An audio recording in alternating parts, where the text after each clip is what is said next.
Shields with DS Diving Service here. I've got your old props off. I don't know if you can see that.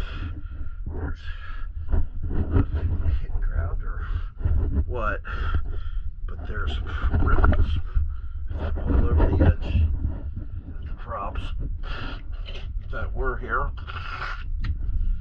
So, Sena, let me show you the props that I have installed.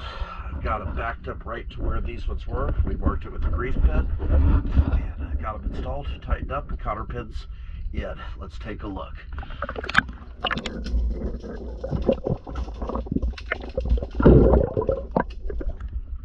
Oh, I still have to clean your hull though.